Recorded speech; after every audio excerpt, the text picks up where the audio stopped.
अब यहाँ पर सुदामा जी के पास चलते हैं। विवाह हो गया, बच्चे हो गए, दरिद्रता है ऐसी कि अन्न का दाना नहीं, बच्चे बिलख रहे हैं भूख से।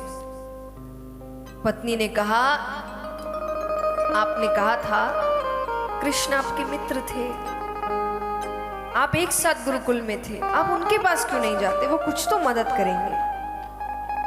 सुदामा जी कहे, स्वार्थ की मित्रता नहीं करी है मैंने, मुझे पता है वो द्वारका में रहता है, मैं इतने समय तक मिलने नहीं गया, और आज मेरे जीवन में संकट आया है तो मैं मांगने चला जाऊं। वो कहते हैं मांगने तो मैं नहीं जाऊंगा। पत्नी कहती ठीक है, मांगने मत जाओ, मिलकर आओ, इतने समय तक नहीं मिले, अब मिलने जाओ। उनसे कुछ मत कहना कि तुम्हारी हालत कैसी है, बस कहना पास से गुजर रहा था, सोचा मिलता जाओ। और सोचिए जब खुद के घर में अन्न का दाना नहीं है, उस वक्त भी पत्नी ने कैसे तैसे इधर उधर से इकट्ठा करके छोटी सी चावल की पोटली तैयार की, क्योंकि पहले किसी के घर खाली हाथ नहीं जाते थे, तो वो कहते उनको भेंट स्वरूप देना। सुदामा जी जाते हैं, सुदामा जी को भगवान उनके सुख के दिन वापस करते हैं। अब बाणासुर की कथा आती है। ये महादेव जी के बहुत बड़े भक्त हुए, महादेव जी की पूजा करते थे 10 से 12 घंटे दिन में। अच्छा, पूजा भी कैसी, सिर्फ श्रृंगार, क्योंकि और कुछ इनको आता था नहीं। तो कुछ संत उन्हें देखते हैं तो उन्होंने कहा कि तुम केवल श्रृंगार करते हो, भक्ति इतनी है तो कोई स्तुति क्यों नहीं गाते, कोई श्लोक नहीं करते, कोई भजन नहीं करते। तो बोले मुझे नहीं आता, तो उसे सिखाया गया। तो वो महादेव जी को मनाता है, महादेव जी बड़े प्रसन्न हुए। महादेव जी ने कहा क्या चाहिए वरदान में। अब देखिए, एक दो स्तुति सीखने से वो ज्ञानी तो नहीं बन गया, इतनी समझ थी नहीं। उसने क्या मांगा, उसने कहा आपका श्रृंगार करने में बड़ा समय लग जाता है, मुझे 1000 हाथ दीजिए, मुझे 1000 हाथ दीजिए। अब भक्त भोले, भगवान उनसे ज्यादा भोले। समझाने की बजाय महादेव जी ने कहा तथास्तु। अब वो 1000 हाथ माने आप समझ रहे हैं, जो काम 10 घंटे में होता था वो 1 घंटे में होने लगा। अब पूरे दिन वो करे क्या, उसे वो हाथ भारी लगने लगे, तो वो उनको बड़े बड़े पत्थरों पर जोर जोर से मारने लगा। रोते हुए महादेव जी को फिर पुकारता है।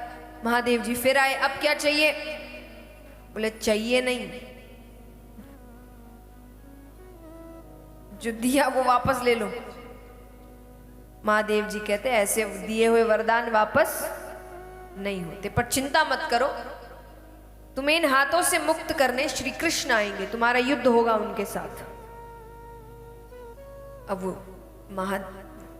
भगवान का जो भक्त है वो भगवान की शक्ति जानता है, वो डर गया। तो उसने कहा अब आए हैं तो कुछ तो देकर जाइए।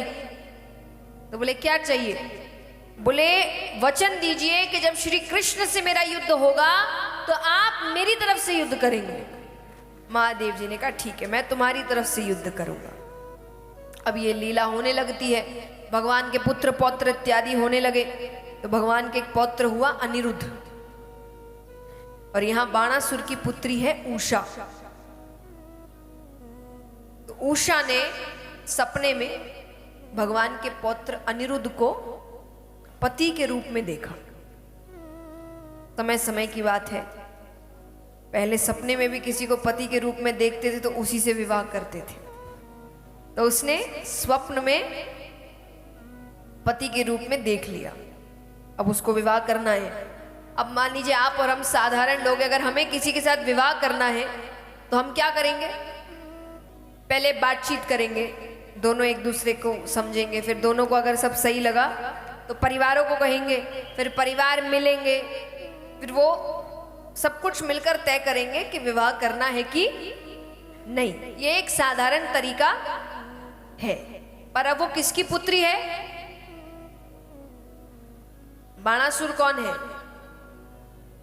राक्षस असुर। तो थोड़ी तो हरकतें आएंगी। तो रात्रि में उसने स्वप्न में देखा, रातों रात भगवान के पौत्र का अपहरण करके ले आए, यानी भगवान के पौत्र को उठा कर ले आए। भगवान को पता चला, भगवान कहते अरे भाई हमको रिश्ता मंजूर है, भेज दो, पर उसको तो हाथों से मुक्त होना है। वो कहे नहीं, आओ युद्ध करो और ले जाओ। तो भगवान आते हैं।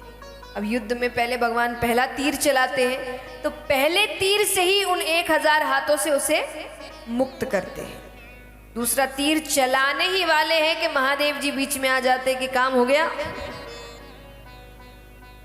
जिस काम के लिए युद्ध करना था वो काम हो गया, अब आप बेटी दीजिए और आप बहू ले जाइए, मैं भगवान के विरुद्ध युद्ध नहीं करूंगा। तो भगवान अपने पौत्र और पौत्र वधू के साथ वापस जाते हैं।